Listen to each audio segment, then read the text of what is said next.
Right. Just a recent, we have a lot of changes when you're starting in his job.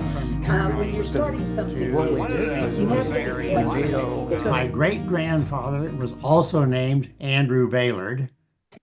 He came from Germany to the St. Louis area, got on a covered wagon, came to California, met his wife on the wagon train, settled in Half Moon Bay first, and then rode his horse down to Carpinteria and settled in Carpinteria in 1868. 9/11, we were in the Grand Canyon when that happened.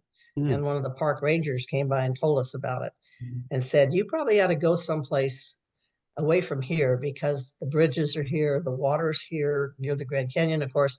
And they, at that point, had no idea what else was going to happen.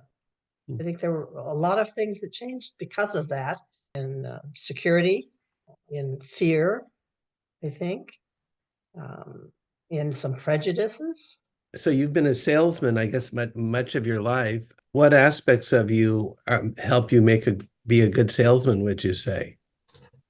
Well, one of the most important things is to be a good listener. Let your client do the talking. If you let them do the talking, they will tell you in the course of a conversation what they want and what their needs are. I was the head of the training department for the whole 13 Western states. I would tell new recruits, I said, ask questions and just shut up. Well, I met my wife in Germany.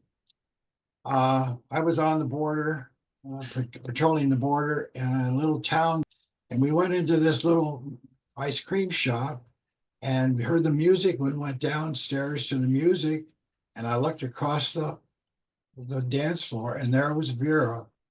I fell in love with her the minute I looked at her. I got up to ask her to dance. I asked her, "Darf ich bitten?" That's German for "Will you dance with me?" And she responded with a no, 9. It took me 3 times to asking before she danced with me, and that began a romance of 1 year, and we were then married in Germany.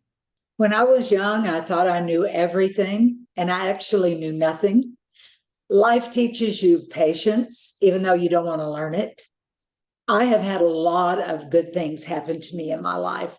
And I believe that because of that, it's my duty, more or less, to spread it forward or pay it forward, however you want to say it. A few kind words are so easy and so much appreciated. Yeah. What lessons have you learned, and what advice can you give to people growing up? Well, all I know is the one lesson I did learn was don't get in my mother's way when she's angry. What would happen when you got in her way? I don't think you want to know, but if I will actually tell you. Sometimes she would pick me up by my hair and slap me in the face. That's corporal punishment. Today she would have been arrested. But this is what pretty common among parents in those days. Short tempers, short amount of financing to take you through a day or a week. It was tough times.